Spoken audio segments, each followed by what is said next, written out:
रूपमव्ययम् तथा अरसम नित्य मगंधवच्च यत् अनाद्यनन्तम महता परम ध्रुवम निचाय तन मृत्यु मुखात् प्रमुच्यते। अशब्दम अस्पर्शम अरूपम अव्ययम तथा अरसम नित्यम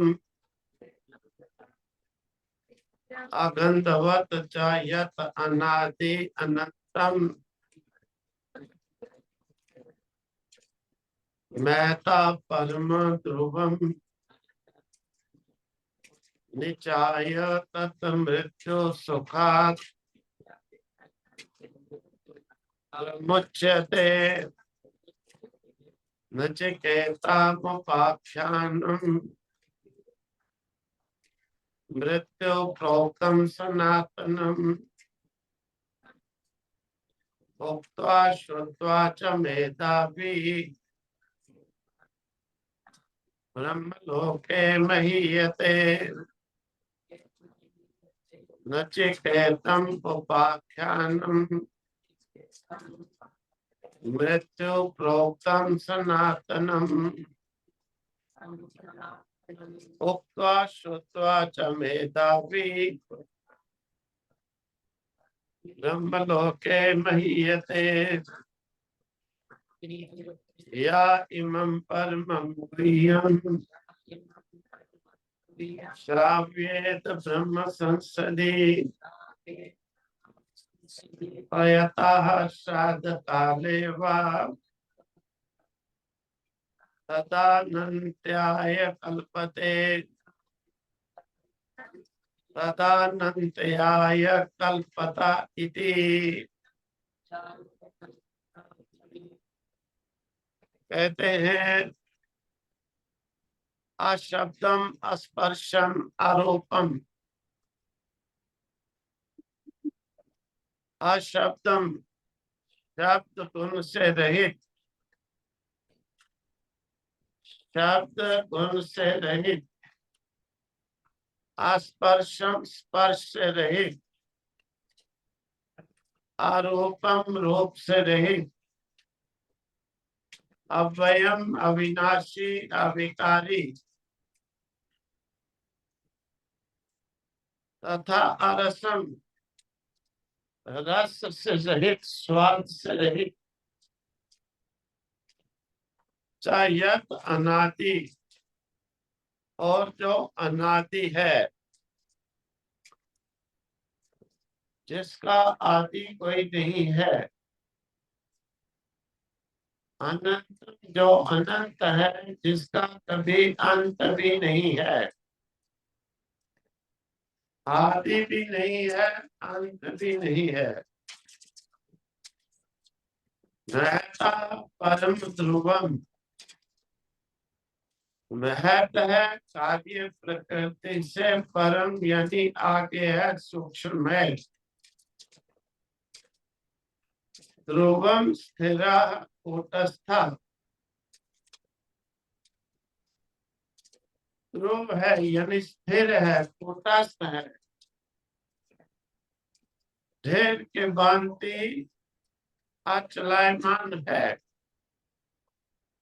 निचाय, उसको जान करके, तत् मृत्यु मुखात, उस ब्रह्म को मृत्यु मुखात, मृत्यु के मुख से प्रमुच्यते, छूट जाता है, मृत्यु के मुंह में नहीं जाता है।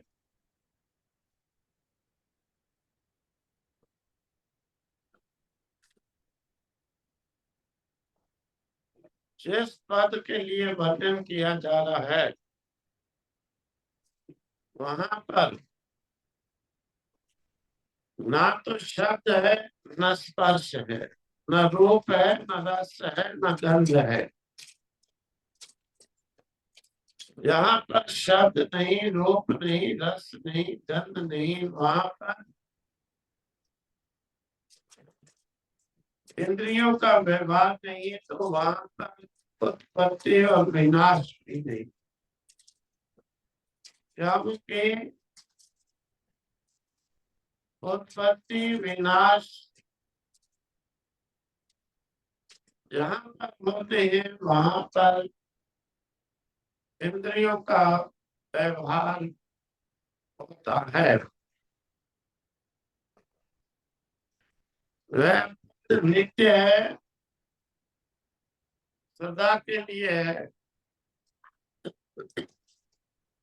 क्षीण होने वाला नहीं, छूटने वाला नहीं, बदलने वाला भी नहीं, अनादि है, अनंत है, महान है। उसका कोई आदि भी नहीं, उसका कहीं अंत भी नहीं। इसीलिए जिसका कोई आदि नहीं, जिसका कभी अंत नहीं, वही महान है और सबसे परे है। ध्रुव है, निश्चल है, एक रस है।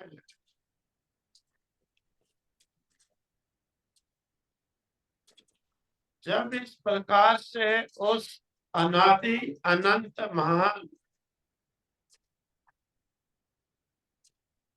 पद को जान लेता है, ब्रह्म को जान लेता है,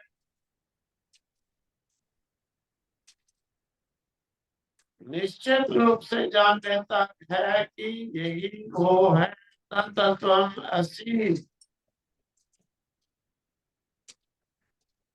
अयम आत्मा ब्रह्म, अज्ञानम ब्रह्म।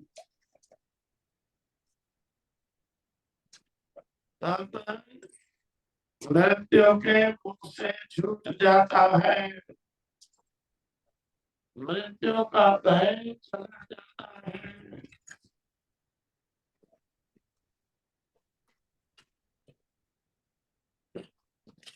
अब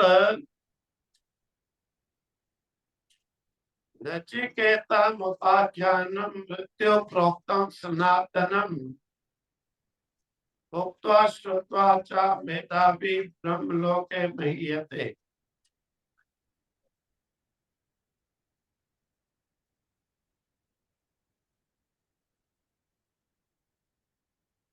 कहते हैं नचिकेता संबंधी, नचिकेता मतलब नचिकेता संबंधी।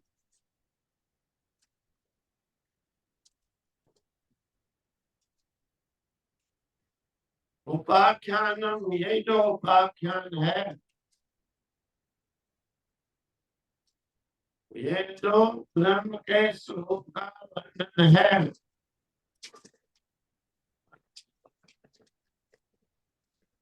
ये जो उस पर पद के लिए अनादि अनंत महान पद का व्याख्यान है।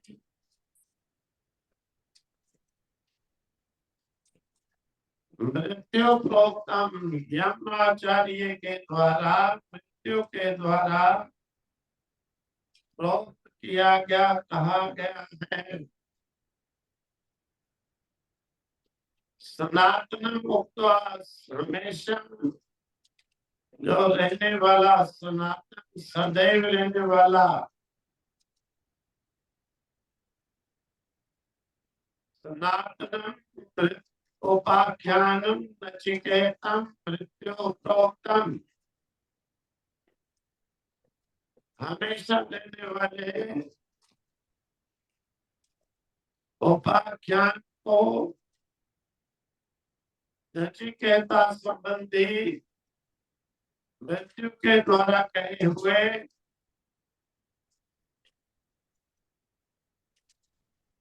उक्त्वा श्रुत्वा, कह करके, सुन करके, सुना करके, उक्त्वा कहकर, श्रुत्वा सुनकर और सुनाकर मेधावी मेधावी हो जाता है, ज्ञानी हो जाता है। ब्रह्मलोके महीयते, ब्रह्मलोक में महिमा को पाता है, यानी ज्ञानियों के लोक में प्रतिष्ठित होता है। यमाचार्य ने ये उपदेश दिया कि नचिकेता संबंधी जो सनातन उपाख्यान है, नचिकेता संबंधी ये जो सनातन यानी सदैव रहने वाला ब्रह्म के संबंध में जो वर्णन है,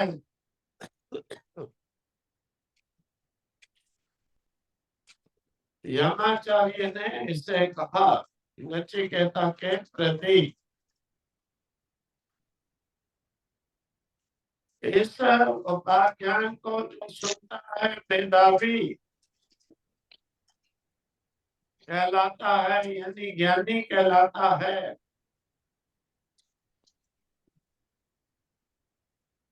कहता है, सुनता है, सुनाता है, ब्रह्मलोक में महिमा को पाता है। यानी महिमा ब्रह्मलोक में वो प्रतिष्ठित होता है।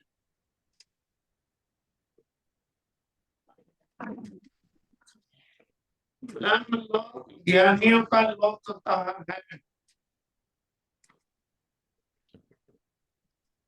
ब्रह्मलोक मेधावी ज्ञानियों का लोक वर्णन किया गया।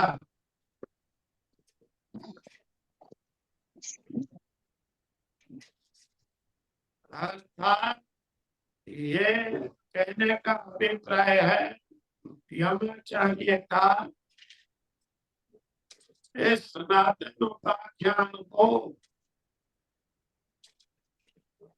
सुन करके धारण करना चाहिए।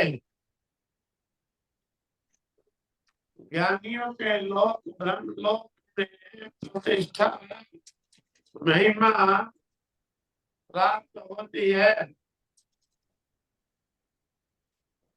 या इमं पद्म शावेत धर्म संसदे, जो इमं इस उपाख्यान को, इस कथानक को, इस प्रसंग को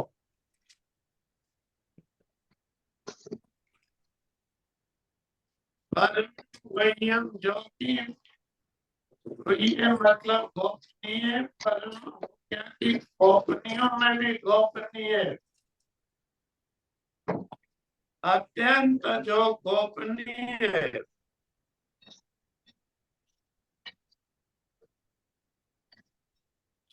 रहस्य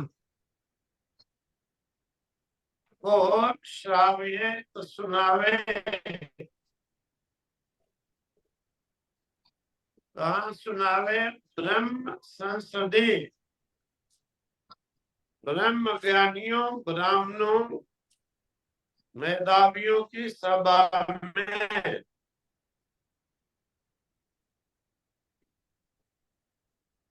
प्रयत्न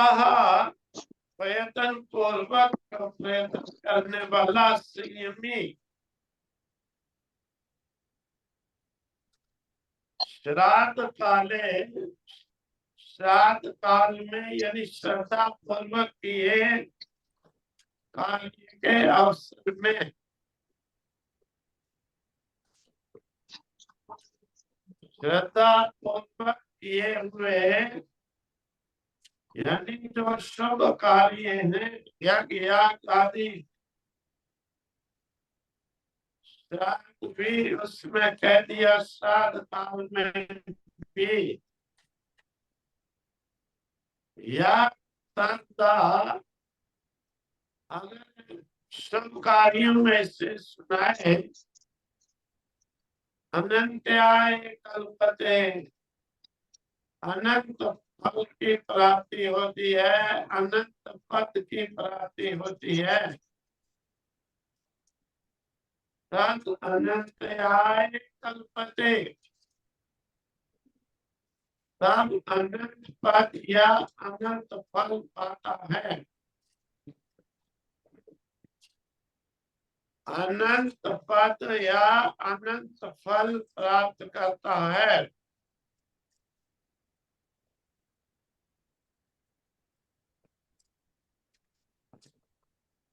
ब्रह्मचार्य का कहने का अभिप्राय है, परमम् इदम् इमम् उपाख्यानम्, ये जो परम गुह्य ज्ञानियों का कथानक है, सनातन ब्रह्म ज्ञानियों की सभा में यतनता प्रयत्न पूर्वक एकाग्रचित होकर उनकी सभा में जो सुनाएगा या उन्हें श्रद्धा पूर्वक निमंत्रित करके सुनाएगा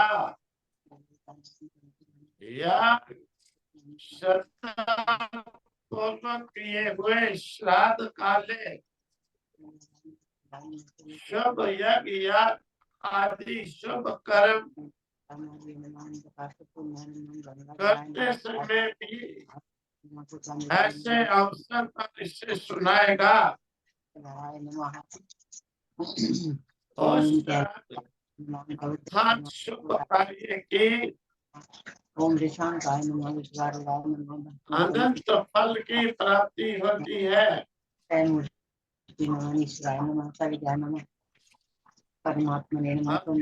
परम पद की प्राप्ति होती है।